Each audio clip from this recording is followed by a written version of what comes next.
Selamat pagi bosku, jumpa kembali bersama saya Cecilia dari Pilar Mas Investindo Sekuritas. Touch your heart, touch your profit.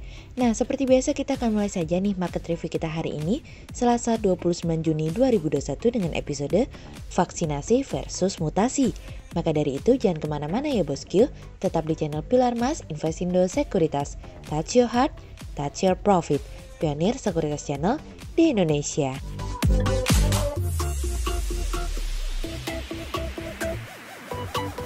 Seperti biasa kita akan mulai dari Global Economics Calendar. Ada berita dari US Dallas Fed Manufacturing Activity yang turun dari sebelumnya 34,9 menjadi 31,1.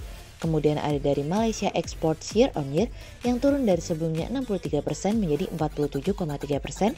Sementara Import Year on Year naik dari sebelumnya 24,6% menjadi 50,3%. Kemudian ada dari Malaysia Trade Balance MYR yang turun dari sebelumnya 20,36 billion menjadi 13,74 billion. Kemudian kita beralih ke corporate news. Ada berita dari PT Shield On Service Tbk atau SOSS yang pada 31 Maret 2021 mampu meraup laba bersih yang dapat diatribusikan kepada pemilik entitas induk senilai 2,46 miliar rupiah atau tumbuh 123,35% dari laba bersih di periode yang sama di tahun lalu sebesar 1,10 miliar rupiah dari kontan.co.id. Kemudian ada dari PT Integra Indo Kabinet Tbk atau WOOD yang membukukan sales order mencapai 2,6 triliun rupiah di sepanjang 5 bulan pertama tahun ini dari kontan.co.id. Kemudian ada dari PT Diamond Food Indonesia Tbk atau DMND yang laba yang diatribusikan kepada pemilik entitas induk turun drastis 45,23% dari semula 65,96 miliar rupiah di kuartal 1 2020 menjadi 36,12 miliar rupiah dari kontan.co.id. Kemudian pada perdagangan hari Senin tanggal 28 Juni 2021, IHSG ditutup melemah 82 poin atau 1,38% menjadi 5.939. Sektor industri dasar, industrial, infrastruktur, energi, keuangan, properti, konsumer siklikal, konsumer non-siklikal bergerak negatif dan mendominasi penurunan IHSG kali ini. Investor asing membukukan pembelian bersih sebesar 65 miliar rupiah. Kemudian kita akan masuk ke market review kita hari ini. Cerita hari ini akan kita awali dari vaksinasi versus mutasi. Di tengah peningkatan COVID-19 yang terjadi di Indonesia, peningkatan vaksin justru terjadi di belahan negara lainnya. Siapa cepat yang mendapatkan vaksin, dia yang akan menjadi negara yang perekonomiannya cepat pulih berikutnya. Dengan dukungan vaksinasi di berbagai negara di seluruh dunia, hal ini mendorong pelonggaran mobilitas masyarakat yang nantinya akan mendorong peningkatan aktivitas ekonomi. Sejauh ini Amerika, New Zealand, Swiss, Israel, dan France masih menjadi negara top 5 yang melakukan vaksinasi lebih cepat sehingga memiliki ketahanan terhadap COVID-19 lebih kuat.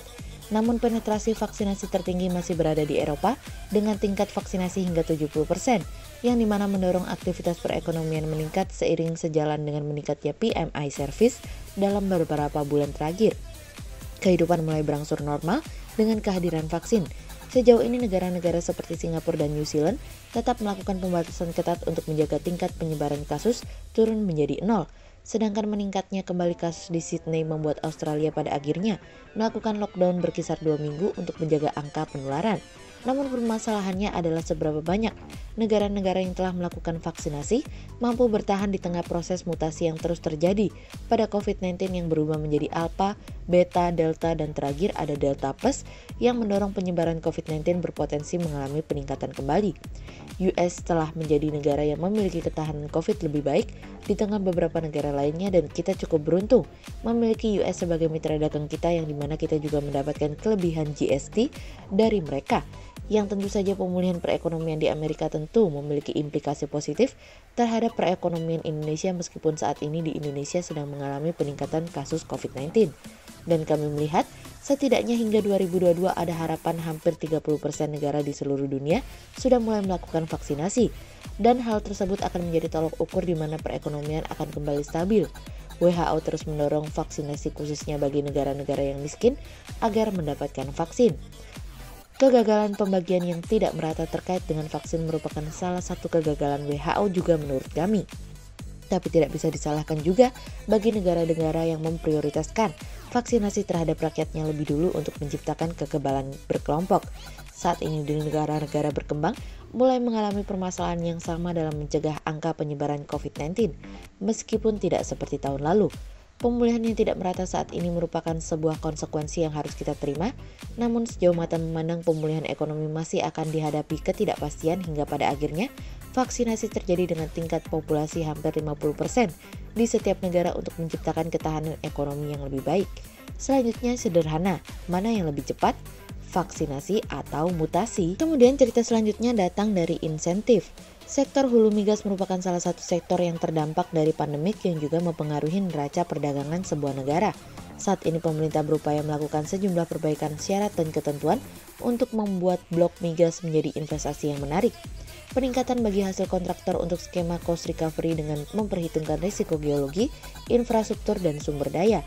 Selain itu, pemerintah juga fokus pada perbaikan lainnya, yaitu open bid signature bonus, FTP 10%, penerapan harga DMO 100% selama masa kontrak, fleksibilitas skema kontrak kerjasama dengan pemberian insentif cost recovery atau gross split, ketentuan pelepasan baru yang memberikan insentif tidak adanya kewajiban pelepasan sebagian wilayah pada tahun ketiga kontrak, akses data yang mudah melalui mekanisme keanggotaan migas data repository atau MDR, serta insentif dan fasilitas perpajakan sesuai dengan peraturan perundang-undangan yang berlaku.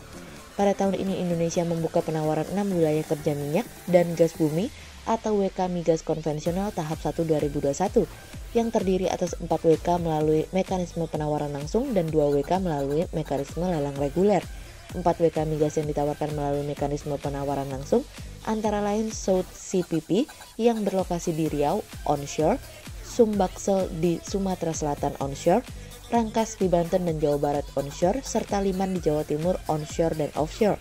Sementara itu, untuk WK migas yang ditawarkan melalui mekanisme lelang reguler adalah Merangin 3 yang terletak di Sumatera Selatan dan Jambi onshore dan North Kangean di Jawa Timur offshore. Dengan banyaknya negara-negara lain yang melakukan upaya-upaya menarik dengan memberikan insentif-insentif, maka kompetisi persaingan untuk Indonesia menjadi lebih berat lagi.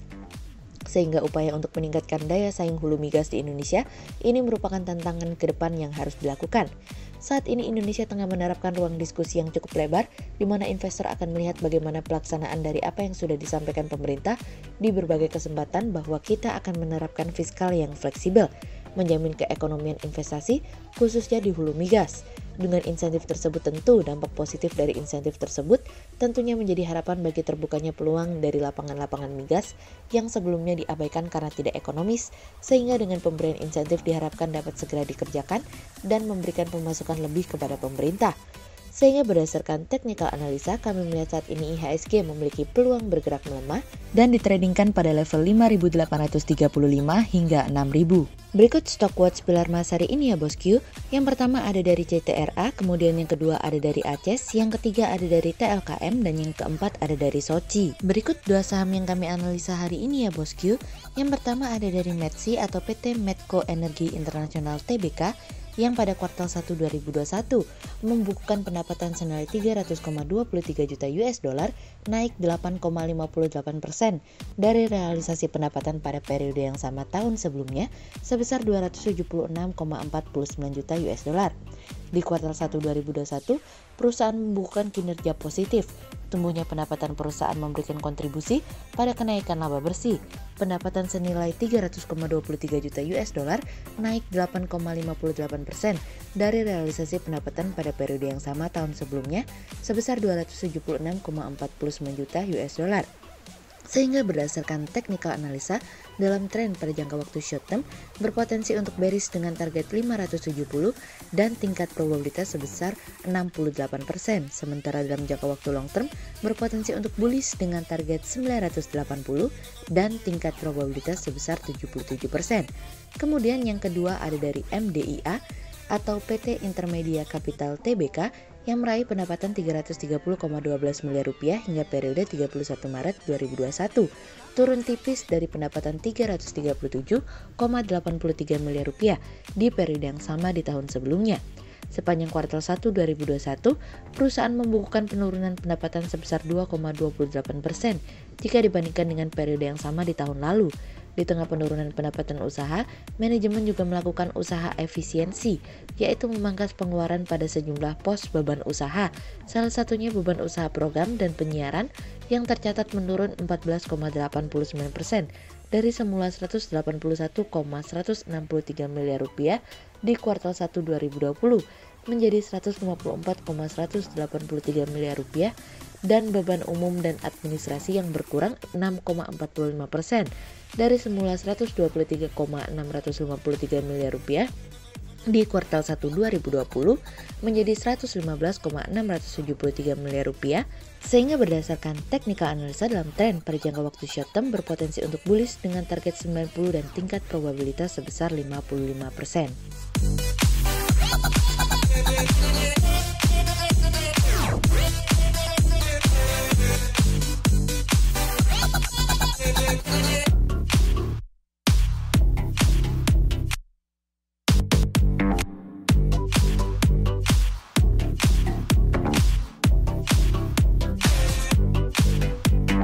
Berikut kami akan menampilkan 40 saham pilihan dari Pilar Mas.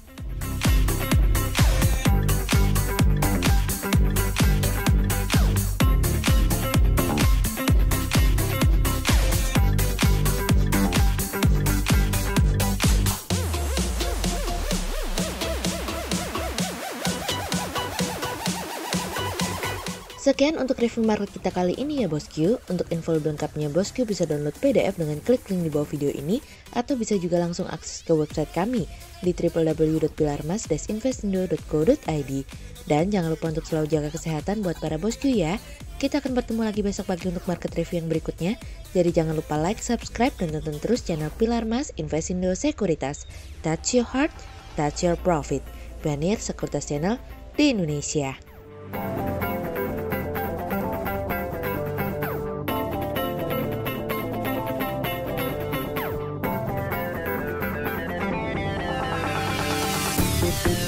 Thank you.